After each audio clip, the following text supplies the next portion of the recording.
नमस्कार साथियों, मेरा नाम है अक्षय और आपका स्वागत है दृष्टि पीसीएस चैनल की इस नई वीडियो में। आज की इस वीडियो के जरिए हम पिछले हफ्ते की जो जरूरी घटनाएं रही हैं, खासतौर पर मध्य प्रदेश राज्य से संबंधित उन खबरों को, उन न्यूज़ को सवालों के जरिए समझने की कोशिश करेंगे। तो जाहिर तौर पर ये खबरें, ये सवाल आपके लिए, आपके प्रश्न पत्र के लिहाज से बहुत जरूरी साबित हो सकती हैं।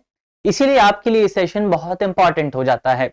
चलिए वीडियो की शुरुआत करते हैं और सबसे पहले बात करते हैं हमारे पहले सवाल की। तो आज का हमारा पहला सवाल है कि Madhya Pradesh power management company ने एक निजी कंपनी के साथ मिलकर कितने ultra high pressure sub station बनाने का समझौता किया है।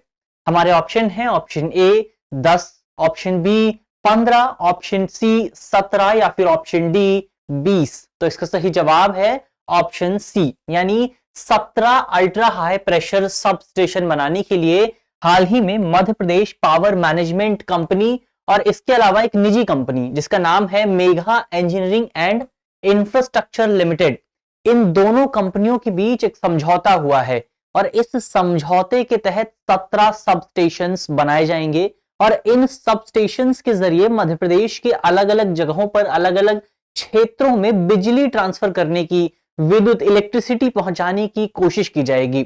इस समझौते की बात करें और ज्यादा विशेष समझने की कोशिश करें तो ये जो 17 हाई पावर सबस्टेशन बनाने की बात हुई है, इसमें से एक जो सबस्टेशन होगा वो 400 केवी का होगा।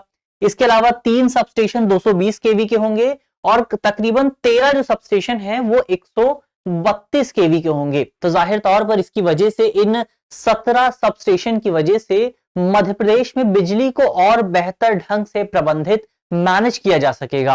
तो जाहिर तौर पर ये जो पूरा समझौता है, ये मध्य प्रदेश के लिए बहुत ज्यादा जरूरी हो जाता है। अब अपने अगले सवाल पर बात करते हैं। हमारा अगला सवाल है कि मध्य प्रदेश में कहां पर 3 दिवसीय इलेक्ट्रिक व्हीकल एक्सपो का उद्घाटन किया गया है। हमारे ऑप्शन है, option A Indore, option B Bhopal, option C Jabalpur या फिर ऑप्शन डी देवास। तो इसका सही जवाब है ऑप्शन डी, देवास में हाल ही में 3 दिवसीय ऑटो एक्सपो, इसके अलावा इलेक्ट्रिक व्हीकल एक्सपो का उद्घाटन किया गया है। तो उद्घाटन जो है वो मध्य प्रदेश का जो म्युनिसिपल कॉर्पोरेशन है, देवास का जो म्युनिसिपल कॉर्पोरेशन है, उसके द्वारा किया गया है। और इस पूरे इलेक्ट्रिक एक्सपो का प्राथमिक उद्देश्य राज्य में, खासतौर पर देवास के आसपास के जो क्षेत्र हैं वहां पर इलेक्ट्रिक वाहनों को बढ़ावा देना है। इस पूरे कार्यक्रम को मुख्य तौर पर नेशनल क्लीन एयर प्रोग्राम के तहत चलाया जा रहा है ताकि एयर क्वालिटी में और ज्यादा सुधार किया जा सके। इस पूरे कार्यक्रम के दौरान मध्य प्रदेश, इंदौर, इसके अलावा इस जो आसपास के क्षेत्र हैं, देवास, इसके अलावा जो आसपास के क्षेत्र हैं वहां पर जो इलेक्ट्रिक व्हीकल्स के डीलर्स मौजूद हैं, वो तमाम डीलर इस पूरे एक्सपो के दौरान अपनी अपनी गाड़ियों का प्रदर्शन करेंगे और लोग वहां पर इलेक्ट्रिक व्हीकल्स खरीद सकेंगे कम दामों पर। तो जाहिर तौर पर इस पूरे प्रोग्राम का उद्देश्य, इस पूरे एक्सपो का उद्देश्य मध्य प्रदेश में इलेक्ट्रिक व्हीकल्स को और ज्यादा बढ़ावा देना है और इस बढ़ोतरी के जरिए राज्य में कार्बन उत्सर्जन को कुछ हद तक कम करना है, उसको कुछ हद तक सीमित करना है। तो ये सवाल भी बहुत ज्यादा इंपॉर्टेंट हो जाता है। अपने अगले सवाल पर आते हैं। हमारा अगला सवाल है कि मध्य प्रदेश की कितनी छात्राओं को, कितनी स्टूडेंट्स को youth exchange for change project के लिए चुना गया है। हमारे ऑप्शन है, option A 2, option B 4, option C 6 या फिर ऑप्शन डी 8। तो इसका सही जवाब है ऑप्शन ए। मध्य प्रदेश की 2 छात्राओं को इस पूरे प्रोजेक्ट के लिए, youth exchange for change project के लिए चुना गया है। दरअसल इस प्रोजेक्ट के लिए भारत की ओर से कुल 4 छात्राओं का चयन किया गया है, जिसमें से 2 छात्राएं जो हैं वो मध्य प्रदेश से हैं, जो कि जाहिर तौर पर मध्य प्रदेश के लिए बहुत बड़ी बात हो जाती है। इस पूरे कार्यक्रम के दौरान ये जो youth exchange for change project है, इस पूरे कार्यक्रम के दौरान जो 4 छात्राओं का जिनका चयन किया गया है, दुनिया भर के अलग अलग छात्राओं को, अलग अलग स्टूडेंट्स के सामने भारत का रिप्रेजेंटेशन करेंगी, भारत के कल्चर को रिप्रेजेंट करेंगी और इस बात पर विचार विमर्श किया जाएगा कि किस तरह से हमारा जो यूथ है, हमारे जो युवा हैं, वो चेंज को, परिवर्तन को किस तरह से बढ़ावा दे सकते हैं। इन्हीं तमाम मसलों पर, इन्हीं तमाम बिंदुओं पर विचार विमर्श किया जाएगा इस पूरे प्रोग्राम के दौरान। तो जाहिर तौर पर मध्य प्रदेश के लिए एक बड़ी बात हो जाती है कि यहाँ की 2 छात्राओं को इस पूरे कार्यक्रम के लिए चयनित किया गया है। चलिए अब अपने अगले सवाल पर बात करते हैं। हमारा अगला सवाल है कि मध्य प्रदेश में बीज बैंक की शुरुआत करने वाली लहरी बाई का संबंध किस जनजाति से है, किस ट्राइब से है?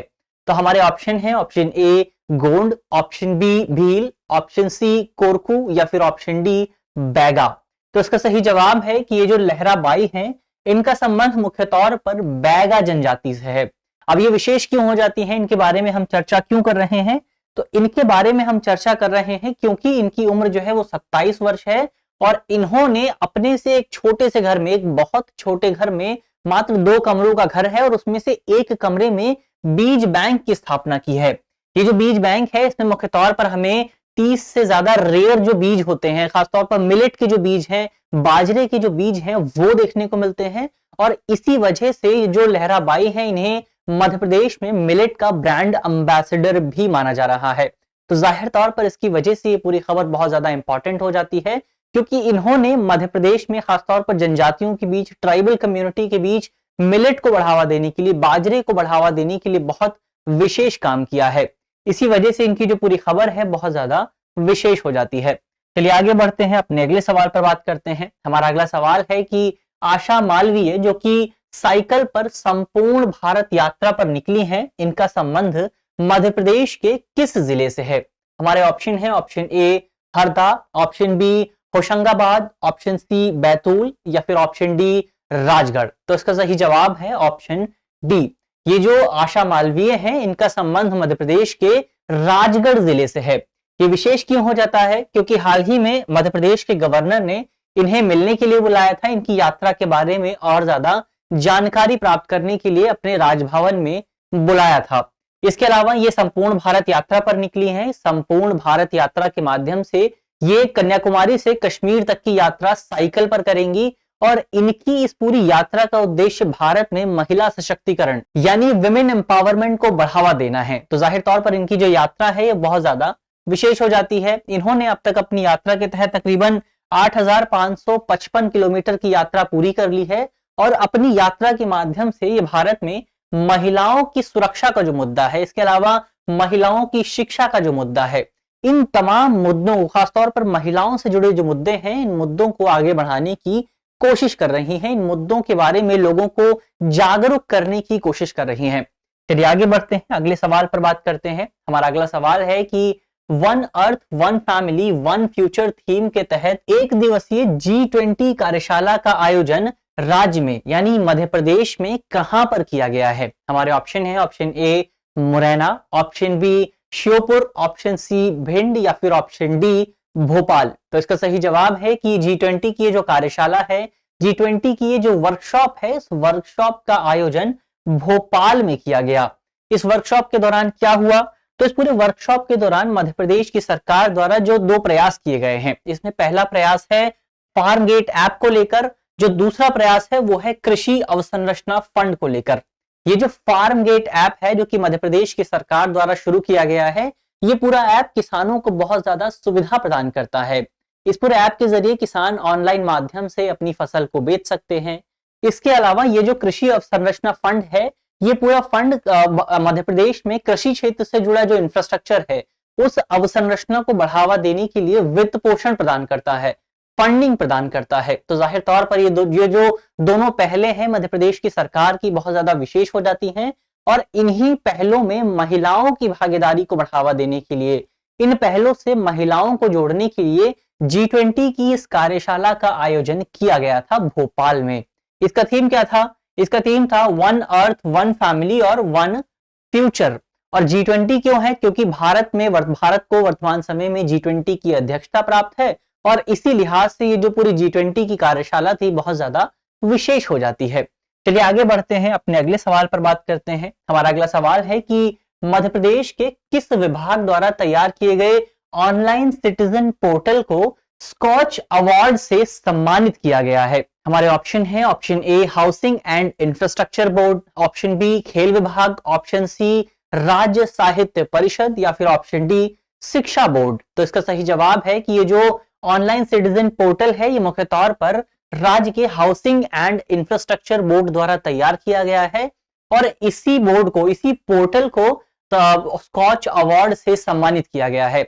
स्कॉच अवार्ड की बात करें तो स्कॉच अवार्ड मुख्य तौर पर एक निजी अवार्ड है, एक प्राइवेट अवार्ड है, जिसे मुख्य तौर पर भारत में भारत को और ज्यादा बढ़ावा देने के लिए, भारतीय सोसाइटी में, भारतीय समाज में चीजों को और ज्यादा आसान करने के लिए, भारतीय समाज को और ज्यादा डेवलप करने के लिए जो लोग जुड़े हुए हैं, जो संस्थान जुड़े हुए हैं, जो ऑर्गेनाइजेशंस हैं, इसके अलावा जो लोग जुड़े हुए हैं, तमाम चीजों से उन लोगों को सम्मानित किया जाता है इस स्कॉच अवार्ड के जरिए। और जाहिर तौर पर ये जो बोर्ड का नया पोर्टल है, ऑनलाइन सिटीजन पोर्टल, जो एमपी की जो इंफ्रास्ट्रक्चर बोर्ड है उसके द्वारा तैयार किया गया है, इस पूरे पोर्टल के जरिए जो हाउसिंग एंड इंफ्रास्ट्रक्चर बोर्ड है इसकी तमाम सेवाओं को ऑनलाइन माध्यम से उपभोक्ताओं तक पहुंचाने की कोशिश की जाती है। तो जाहिर तौर पर इसकी वजह से उपभोक्ताओं को थोड़ा कन्वीनियंट मिलता है, थोड़ा सुविधा मिलती है और उपभोक्ताओं का काम जो है, उनका जो जीवन है वो और ज्यादा आसान हो जाता है। और इसी को ध्यान में रखते हुए इस पूरे पोर्टल को स्कॉच अवार्ड से सम्मानित किया गया है। चलिए अगले सवाल पर बात करते हैं। हमारा अगला सवाल है कि राज्य सरकार ने इस वर्ष बिजली उपभोक्ताओं को कितने रुपए की सब्सिडी दिए जाने की घोषणा की है। हमारे ऑप्शन है, ऑप्शन ए 22,000 करोड़ रुपए, ऑप्शन बी 20,000 करोड़ रुपए, ऑप्शन सी 10,000 करोड़ रुपए या फिर ऑप्शन डी 17,000 करोड़ रुपए। तो इसका सही जवाब है कि इस बार मध्य प्रदेश की सरकार अपने उपभोक्ताओं को तकरीबन 22,000 करोड़ रुपए की बिजली सब्सिडी प्रदान करेगी, जो कि जाहिर तौर पर एक बहुत बड़ी राशि हो जाती है, क्योंकि इससे पिछले साल जो बिजली सब्सिडी दी गई थी उसकी राशि तकरीबन 21,306 करोड़ रुपए के आसपास थी, जो कि जाहिर तौर पर इस बार ज्यादा बिजली के बिल को दर्शाता है। यानी इस बार ज्यादा लोगों को बिजली की सब्सिडी प्रदान की जा सकेगी। मध्य प्रदेश की सरकार द्वारा कई लोगों के लिए, खासतौर पर किसानों के लिए, जो मार्जिनलाइज कम्युनिटी है, एससी एसटी समूहों के लिए, इसके अलावा इंडस्ट्रीज के लिए कई योजनाएं शुरू की गई हैं, जिन योजनाओं के तहत इन तमाम समूहों को सब्सिडाइज्ड रेट पर बिजली प्रदान की जाती है। तो जाहिर तौर पर इसकी वजह से इन समूहों को बहुत ज्यादा लाभ भी मिलता है। और आंकड़े बताते हैं कि वर्तमान समय में मध्य प्रदेश में तकरीबन 9 लाख लोग ऐसे हैं जो सब्सिडी योजनाओं का लाभ उठा रहे हैं, खासतौर पर बिजली क्षेत्र से जुड़े हुए। तो ये तो इलेक्ट्रिसिटी सब्सिडी की बात हुई। अब आगे बढ़ते हैं और अपने अगले सवाल पर बात करते हैं। अपने अंतिम और अगले सवाल पर बात करते हैं। हमारा अगला सवाल है कि गांधी सागर फ्लोटिंग फेस्टिवल का आयोजन कहाँ किया जा रहा है। हमारे ऑप्शन है, option A Orchha, option B Pachmarhi, option C Shivpuri या फिर ऑप्शन डी मंदसौर। तो इसका सही जवाब है कि ये जो गांधी फ्लोटिंग फेस्टिवल है, गांधी सागर फ्लोटिंग फेस्टिवल है, इसका आयोजन मध्य प्रदेश के मंदसौर में किया जा रहा है। इस पूरे आयोजन का जो प्राथमिक लक्ष्य है, इसके अलावा इस आयोजन की जो विशेषता है, इसकी विशेषता ये है कि ये जो पूरा आयोजन है ये एशिया का पहला फ्लोटिंग फेस्टिवल है। इसी लिहाज से ये पूरा फेस्टिवल बहुत ज्यादा इंपॉर्टेंट हो जाता है। इस पूरे फेस्टिवल में आपको boat spa, boat safari, live music, floating market और फ्लोटिंग स्टेज जैसी तमाम सुविधाएं मिल जाएंगी। यहाँ पर अगर आप जाते हैं तो जाहिर तौर पर ये आपके लिए एक नया और बहुत सुखद अनुभव होगा।